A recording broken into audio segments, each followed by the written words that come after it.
Hello student, new bright coaching classes में सभी student का स्वागत है।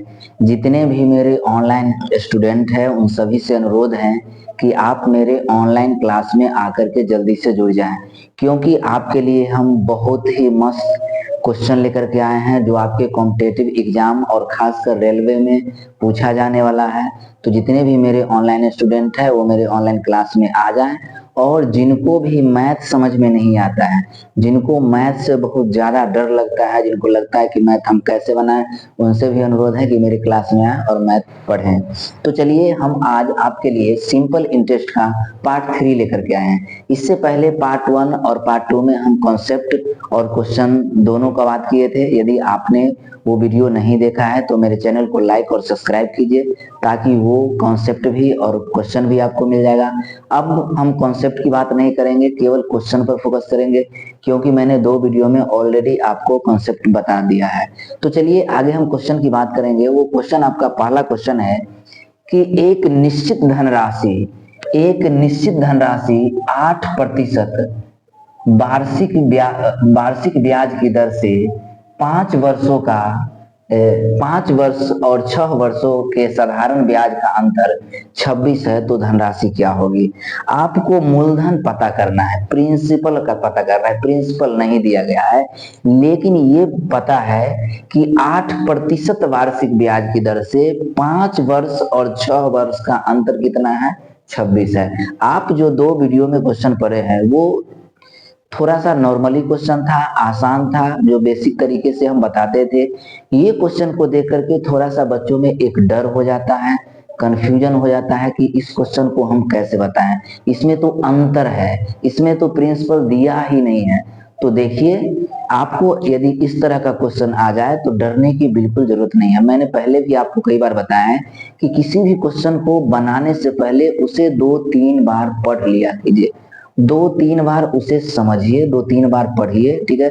जब उसके कॉन्सेप्ट को, जब उसके क्वेश्चन को आप समझ लीजिएगा तो आपको आसानी होगा बनाने में, ठीक है।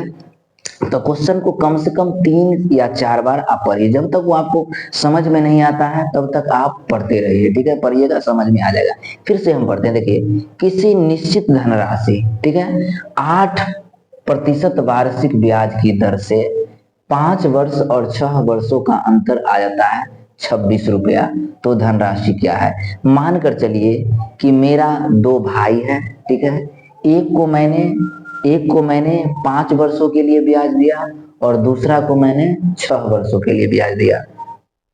5 वर्ष के लिए दिया और 6 वर्ष के लिए दिया, और रेट कितना है, 8%। दोनों का रेट जो है वह समान है, लेकिन समय जो है उसमें अंतर है। एक 5 साल के लिए दिए, दूसरे को 6 साल के लिए, और दोनों का डिफरेंस जो आता है, अंतर आता है, वो दोनों का डिफरेंस कितना होता है, 26 रुपया का। तो इसको हम मतलब बेसिक तरीका से हम नहीं बनाएंगे, इसको हम ऐसे समझेंगे कि 5 वर्ष और 6 वर्षों का, 5 वर्ष और 6 वर्षों का अंतर कितना है, 26 रुपया है। कितना है अंतर, 26 रुपया है। तो हम ऐसे लिखेंगे, 26 बटे 8, 26 बटे कितना लिखेंगे, 8। और देखिए अंतर, टाइम का अंतर कितना है, समय का अंतर कितना है, 6 वर्ष और 5 वर्ष, यानी टाइम कितना हो जाएगा, 1 वर्ष का, 1 वर्ष का अंतर हो जाएगा। अंतर कितना हो जाएगा, 1 वर्ष का, ठीक है। तो 1 पर 100%, तो 100% का हमको अंतर पता करना है, 100% का। अब कहिएगा कि सर आप 8% क्यों लिखे। तो देखिए, मानकर चलिए कि ये जो साधारण ब्याज है, ये जो सिंपल इंटरेस्ट है, तो सिंपल इंटरेस्ट जो है, वो सिंपल इंटरेस्ट पहला को जो हम दिए, तो पहला को हम दिए 8% से 5 वर्षों के लिए, तो कितना हो जाएगा, 8 गुने 5, यानी कितना हो जाएगा, 40%। और एस सिंपल इंटरेस्ट दूसरा को कितना दिए, 8% से 6 वर्षों के लिए, तो 8 गुने 6 बराबर कितना हो गया, 48%। और दोनों का डिस्टेंस कितना हो गया, 8% का, इसलिए हम 8% लिखे। अब चलिए इसको कैलकुलेशन कीजिए, काट दीजिए, 4 दूनी 8 और 25 चौके 100, 2 से काट दीजिए, 13 दूनी 26, यानी 13 गुने 25, और जब गुना कीजिएगा तो आपको 325 रुपए आ जाएगा। कितना आ जाएगा, 325 रुपए का आ जाएगा। अब चलिए आगे दूसरा क्वेश्चन की बात करते हैं। साधारण ब्याज की योजना में निवेश करने पर 3,000 रुपए की राशि 6,000 रुपए हो जाती है। कहता है साधारण ब्याज की योजना में, कोई योजना है, कोई समूह वगैरह चला रहा है जिसमें 3,000 की राशि 6,000 रुपए हो जाती है।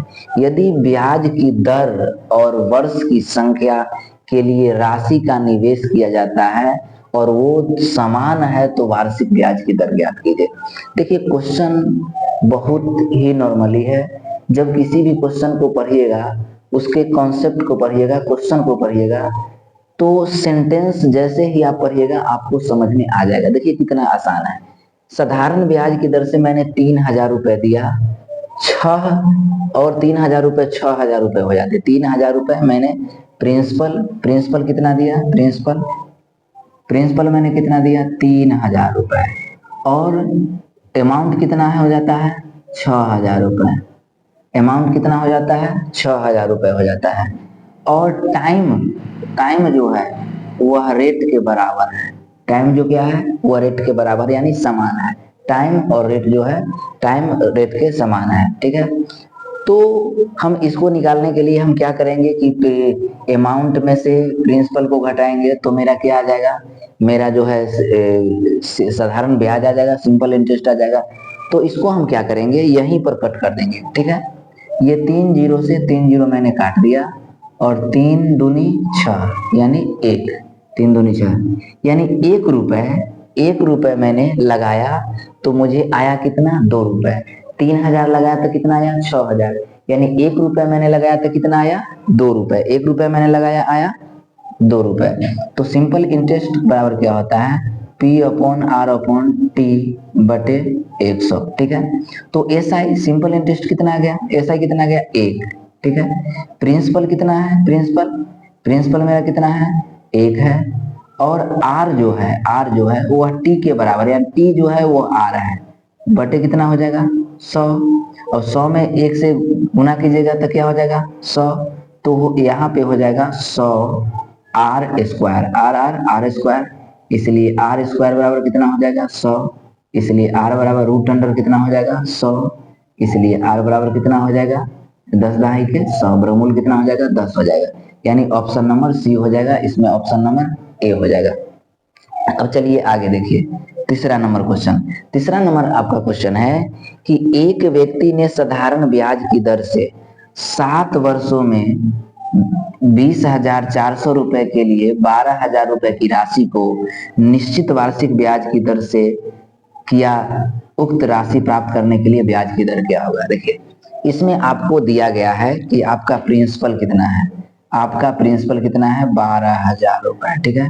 आपका अमाउंट कितना है 20,400 रुपए। टाइम कितना है आपका 7 वर्ष। और आपका रेट जो है वो पता नहीं है, रेट पता नहीं है। इसको कैसे बनाए, तो देखिए बेसिक तरीका से हम बनाएंगे। तो अमाउंट में से क्या घटाएंगे, अमाउंट में से हम प्रिंसिपल इंटरेस्ट को घटाएंगे। तो चलिए बेसिक तरीका से ही बताते हैं। तो SI सिंपल इंटरेस्ट बराबर क्या होगा, अमाउंट माइनस प्रिंसिपल, यानी सिंपल इंटरेस्ट बराबर अमाउंट कितना है 20,400, प्रिंसिपल कितना है 12,000, ठीक है। SI सिंपल कितना इंटरेस्ट हो जाएगा, जब दोनों को हम लेस करेंगे तो 8400 रुपए हो जाएगा। कितना 8400 रुपए। चलिए अब मुझे, आपको तो पता है कि सिंपल इंटरेस्ट का फॉर्मूला क्या होता है, SI बराबर P/R/T बाय 100। तो इंटरेस्ट कितना है 8400 रुपए। चलिए लिख देते हैं। प्रिंसिपल कितना है 12,000 रुपए। रेट कितना है, रेट तो मुझे पता करना है, और टाइम है आपका 7 वर्ष। पाई क्या 100। ये 2 जीरो से ये 2 जीरो कट कर देंगे, ये से ये कट कर देंगे, ठीक है। अब ये 2 जीरो से ये 2 जीरो कट कर दिए, इससे इसको कट कर दिए। 7 बार वर्ष 84, 70, 7 से काट दीजिए, 7 दहाई के 70, यानी रेट बराबर कितना आ जाएगा 10%। रेट कितना हो जाएगा 10% का हो जाएगा, 10% का रेट हो जाएगा। तो इस तरह से मैंने 3 क्वेश्चन को सॉल्व किया। और भी क्वेश्चन हम लेकर के आएंगे, कॉम्पिटेटिव क्वेश्चन जो आपको Bihar police railway, bank, SSC सभी में ये क्वेश्चन पूछा जाता है और इस तरह के क्वेश्चन आपको आएगा। तो इस तरह से मैंने 3 क्वेश्चन को सॉल्व किया।